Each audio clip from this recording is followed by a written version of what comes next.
Megawati mengirimkan Amicus Curiae atau sahabat pengadilan ke MK, sebenarnya bukan sahabat pengadilan. Apakah kita sebagai bangsa mau meletakkan nasib dan tanggung jawab kita? Alah cah, kowe kok percaya omongane Hasto. Tenan aja percaya karo omongane Hasto, tenan. Aja percaya omongane Hasto. Wong sing biyen nangis sing nggo acting kok. Semua bangsa menangis. Semua menangis. Astagfirullah. Aja percaya tenan cah. Aja percaya omongane Hasto ki. Wis to ndobos ngedabur. Semua bangsa menangis. Semoga sing eling to videone sing biyen kayak ngono kae. Diwawancarai bisa menangis, semua Bu Mega menangis rene. Dihapusi weca. Wis to omongane wong kuwi aja dipercaya gedabrus.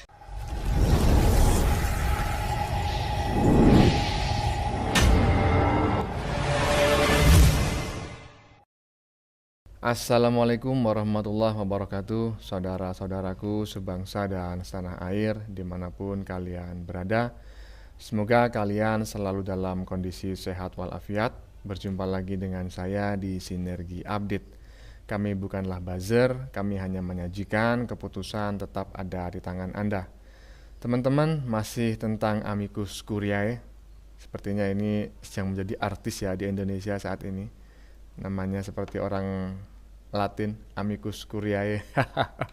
Ya, setelah Megawati mengajukan diri sebagai Amicus Curiae atau sahabat pengadilan, tidak sedikit netizen yang memberikan komentar atas keputusan tersebut ya. Dan rata-rata pendapat mereka atau komentar mereka tidak pro. Ada yang bilang inilah dan ada yang bilang itulah. Intinya sebetulnya keputusan mengirim surat untuk menjadi sahabat pengadilan itu dianggap banyak netizen tidak tepat. Bahkan ada yang menyebut sesungguhnya itu bukan surat untuk menjadi sahabat pengadilan, tapi surat untuk menjadi sahabat Ganjar. Ada saja ya komentar netizen ini ya. Ini komentarnya bukan netizen sebetulnya. Komentarnya Natalius Pigai ya. Ada juga yang menyebut itu adalah upaya menggagalkan kemenangan paslon 02. Atau dengan kata lain, Amicus Curiae itu adalah upaya untuk mengintervensi keputusan Hakim MK. Ya, walaupun juga banyak yang tidak sependapat dengan itu ya. Nah, terkait hal itu ya terserah netizen mau berpendapat apa, setuju ataukah tidak. Nggak ada larangan ya, nggak ada keharusan berkomentar. Itu harus sama.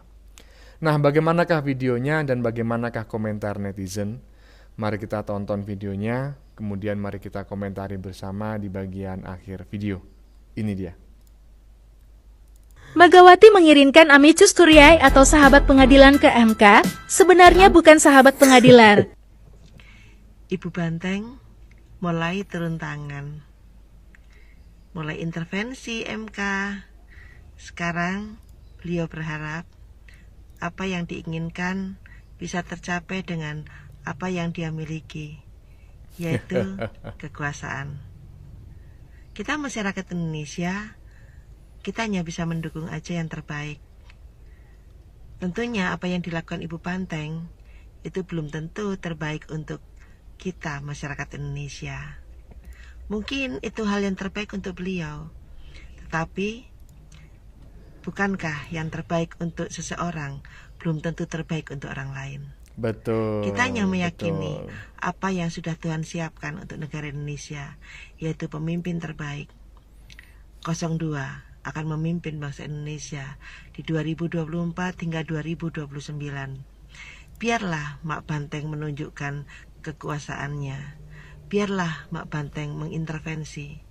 Artinya di sini kita tahu sebetulnya siapa sih yang selama ini mengintervensi? Siapa sih yang menggunakan kekuasaan sebagai alat untuk selalu berkuasa dan tetap berkuasa sampai kapanpun? Kita tahu kan berbagai macam cara bisa dilakukan dengan menuduh orang lain. Betul. Dengan bising terhadap apa yang dilakukan orang lain. Bahkan orang lain yang kita namakan di sini adalah Bapak Jokowi, itu diem kok, nggak pernah berbicara apapun. Tetapi orang-orang yang tidak menyukainya, orang-orang yang kecewa, orang-orang yang tidak bisa mengendalikannya, semakin sewot dan semakin galau. Biarlah ini terjadi, sandiwara apalagi yang ada di Indonesia. Yang penting mata masyarakat sudah terbuka dan Tuhan akan memberikan yang terbaik untuk kita. Selamat pagi. Selamat pagi. Di sini sudah siang, Mbak ya. Karena ini membahas tentang Mak Banteng, maka saya tidak ikut berkomentar, teman-teman ya. Silakan tulis pendapat Anda di kolom komentar. Lanjut. Tapi tepatnya sahabat Ganjar Mahfud. Isu paling trending di kancah perpolitikan nasional adalah amicus curiae. Ya, Mulai betul. dari mantan presiden, mahasiswa, kaum intelektual, ya kan, pengacara-pengacara Iya. yang hari ini mungkin akan nambah dari pihak 02 juga mengirimkan amicus curiae. Dari 01, 03 sudah mengirimkan amicus curiae yang mengatasnamakan sahabat pengadilan. Yang paling menarik adalah amicus curiae yang dikirimkan oleh mantan presiden, yaitu Ibu Megawati Soekarno Putri. Iya, iya, Kalau betul. saya melihat sampai muncrat bro. Kalau saya melihat ini bukan amicus curiae, bukan sahabat pengadilan, tapi sahabat Ganjar Mahfud. Astagfirullah. Sampai mantan presiden mengeluarkan amicus curiae, tujuannya untuk apa? Begitu ya. Untuk keselamatan demokrasi. Kalau Iya, untuk iya. keselamatan demokrasi, harusnya jangan hanya pilpres yang digugat, gugat juga lah untuk pileg. Pilgub, Ya, pileg hanya ya, pilpres yang legislatif ya. Kalau yang didalilkan adalah pelanggaran, kecurangan, pelanggaran undang-undang pemilu, ya kita jelas tahu, masyarakat juga tahu di daerah, di TPS sendiri, bahwa pelanggaran itu kebanyakan di pileg, bukan di pilpres. Ya, ya, betul. Kita tidak menafikan bahwa pilpres itu ada pelanggaran, ada, pasti ada. Apakah itu sengaja ataupun tidak sengaja? Tidak sengaja. Ada. Tapi yang paling banyak pelanggaran itu, pelanggaran undang, kecurangan itu, apalagi politik uang, itu adanya di pileg. Nah, seharusnya Bu Mega juga berpikir tentang itu. Jadi maka saya bilang bahwa Bu Mega bukan sahabat pengadilan dalam hal amicus curiae-nya, tapi sahabat Ganjar Mahfud. Ya, tolong dimaafkan teman-teman ya. Tuntutan 01 dan 03 adalah untuk mengembalikan yang mulia atau lembaga Mahkamah Konstitusi kembali kepada hitohnya, yaitu tidak Ya. bisa diintervensi siapapun. Tapi jelas kita lihat bahwa isi yang dibacakan amicus curiae dari mahasiswa adalah merekomendasikan untuk membatalkan hasil pilpres, membatalkan SK Pileg. KPU tentang hasil pilpres. Ini namanya kan Ya. mengintervensi. Ya, ya, Yang kedua, Bu Mega mengirimkan amicus curiae.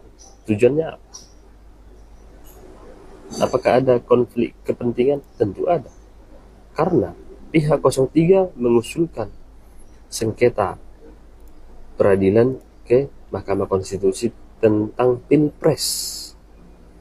Maka dalam hal itu, sebelum pengumuman, banyak amicus curiae yang masuk untuk mendukung hakim yang mulia, hakim Mahkamah Konstitusi mengambil keputusan yang berani untuk menerima, mengabulkan seluruh permohonan 01 dan 03.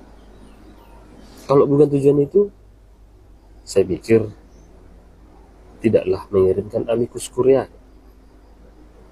Karena di fakta persidangan sudah jelas, orang awam juga bisa menganalisis bahwa hakim harusnya secara teori, secara fakta persidangan akan menolak seluruhnya permohonan 01, 03.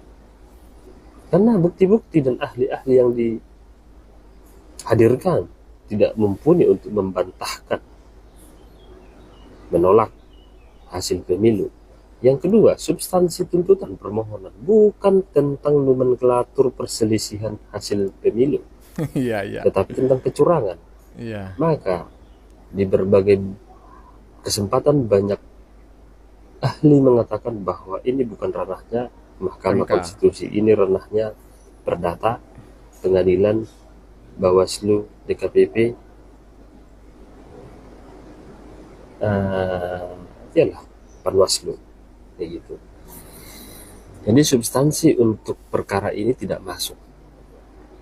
Dan di akhir persidangan, penasihat hukum 02 pihak terkait juga meminta berapa sebenarnya hasil pemilu Persi 01 dan 03, tapi tidak bisa dijawab. Inilah yang membuat sangat menarik. Dan saya pikir juga penasihat hukum 01 03 sudah tahu apa yang harus diambil oleh Mahkamah Konstitusi dalam hal keputusannya tanggal 22. Maka sekarang ini perang amicus curiae, yang harusnya amicus curiae itu adalah senjata pamungkas atau tindakan mulia. Tapi dalam hal ini sepertinya kemuliaan daripada amicus curiae itu terhapuskan.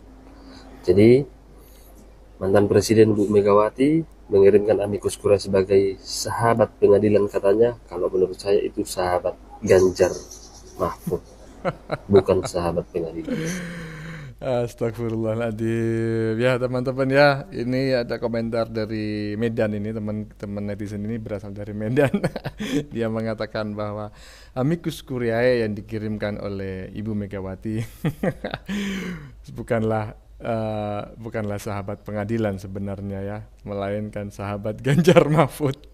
Ya, terserah lah ya bagaimana komentar Anda menyikapi statement netizen barusan, karena netizen barusan mengatakan kenapa amicus curiae ini sampai dikeluarkan oleh harus sampai ditulis oleh Ibu Megawati begitu, atau Ibu Megawati mengajukan diri sebagai sahabat pengadilan karena mereka menganggap bahwa saksi-saksi yang dihadirkan ke MK itu tidak sanggup meyakinkan hakim, ya, majelis hakim, untuk memutus bahwa permohonan mereka itu akan dikabulkan gitu. Sehingga mereka ya semacam begitulah, dan akhirnya sampai membuat amicus curiae yang sebetulnya ini adalah senjata pamungkas yang mulia tapi menjadi ternodai kemuliaannya atau hilang. Oke, lanjut. Amicus curiae. Amicus curiae ini memang lagi heboh ya, tentang masalah surat cinta kepada hakim MK, sahabat pengadilan yang memberikan pendapat. Yang bikin saya kok jadi begini? Itu adalah Ibu Mega tersebut yang memberikan surat pengadilan. Memang sih sah-sah saja, maaf ini Ibu Mega yang terhormat. Sah-sah saja seluruh elemen masyarakat memberikan surat sahabat kepada pengadilan memberikan pendapat. Tapi kayaknya nggak etis juga, karena dari yang 16%, seandainya yang memberikan surat cinta atau mungkin amicus curiae tersebut kepada MK, kepada hakim MK, bukan dari partai politik, bukan dari partai pengusung, bukan dari tokoh-tokoh yang mengusung 1, 2, atau 3, itu kayaknya lebih enak kedengeran daripada dari yang 16%. Dari yang 16% memberikan surat cinta kepada hakim MK, itu namanya bukan surat sahabat, surat permohonan. Surat pengen menang. Apalagi yang nganterin itu Pak Hasto. Nggak sambil nangis Pak Hasto nganterin, nangis dong biar viral. Gitu. Iya kan? Astagfirullah. Seandainya yang mengantarnya, yang bikin surat cinta tersebut bukan dari tokoh politik, walaupun dia tidak tokoh masyarakat, tapi dia tidak mengkampanyekan 1, 2, atau 3, itu lebih enak kedengarannya. Nah ini dari seorang mantan presiden yang ikut memenangkan 03 memberikan surat cinta kepada hakim MK. Coba. Bukannya surat pendapat, itu namanya surat permohonan. Surat pengen menang, ya kan? Gak usah lagi berbicara masalah demokrasi. Pemilihan umum ini adalah demokrasi. Jadi mau demokrasi yang kayak gimana lagi? Hampir setiap TPS kok Prabowo menang. Kan begitu. NKRI harga mati. Ya, teman-teman ya. Jadi ini hampir sama dengan pendapatnya netizen sebelumnya yang dari Medan tadi. Netizen ini mengatakan bahwa Amicus Curiae yang dikirim oleh yang dititipkan kepada Hasto itu ya lebih dekat kepada bukan sahabat pengadilan, bukan surat mengajukan diri sebagai sahabat pengadilan, tetapi surat gimana caranya menang gitu ya. Dan tadi sindirannya terhadap Hasto yang membuat saya ngakak ya. Seharusnya memberikan suratnya itu sambil nangis.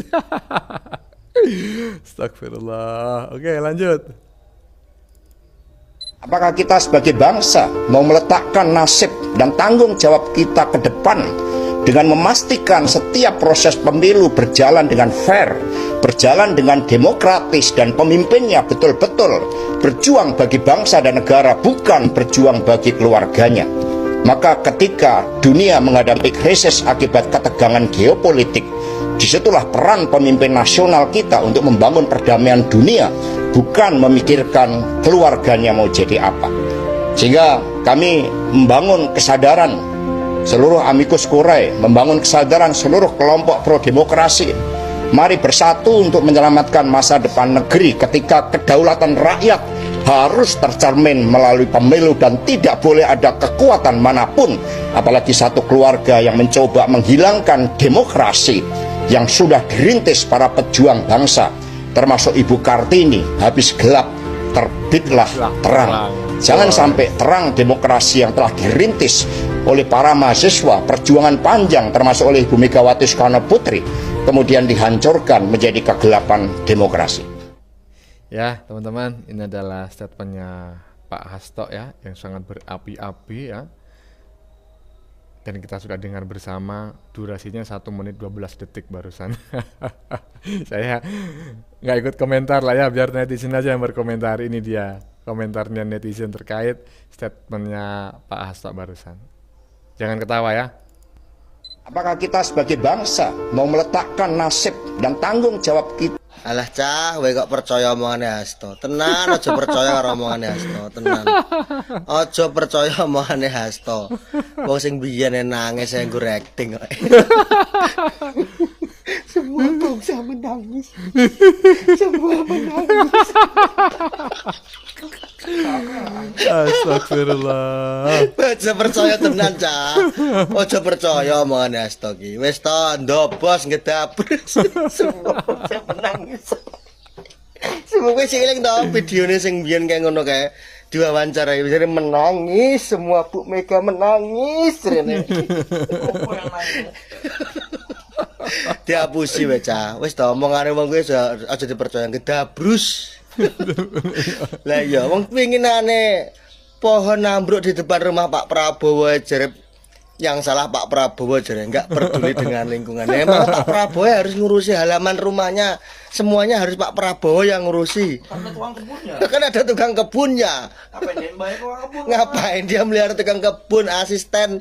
Kok nyalah-nyalahkan Pak Prabowo loh. Kemarin masih ingat videonya Beras naik. sebelum coblosan. Beras naik. Orang Prabowo aja belum jadi presiden, nyalakannya kan ya kan? Terus naik lihat nyalahin Prabowo. Prabowo orang jadi presiden nggak nyalahin Prabowo. Aja percaya tenan we cah, omongane wong tukang gedabur sih. Mbah nasibe dadi apa ngelak bar Pak Presiden Prabowo dadi presiden iki, engko nasibe dadi apa wong kuwi ngomboh wis to. Matur nuwun, salam seduluran, rombongan Prabowo Gibran. Garis keras, sip. Ya teman-teman, itu adalah komentar dari salah satu netizen ya. Saya lupa nama akunnya apa ini ya. Semut Ireng ya. Dari mas-mas dari akun Semut Ireng. Dia mengomentari statementnya Hasto tadi. Saya nggak ikut-ikut berkomentar. Oke, lanjut. Ini orang keluar-keluar terus tahu apa ya orang kampung. Biarin saya orang kampung. Emang masalah sama orang kampung? Enggak.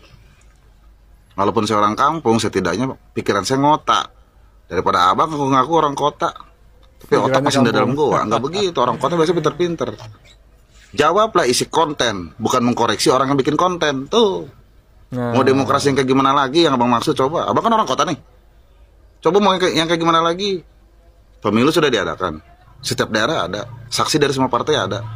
Ditungguin, dihitungnya sama saksi. Prabowo lagi yang menang. terus sekarang mengirim surat sahabat kepada hakim MK.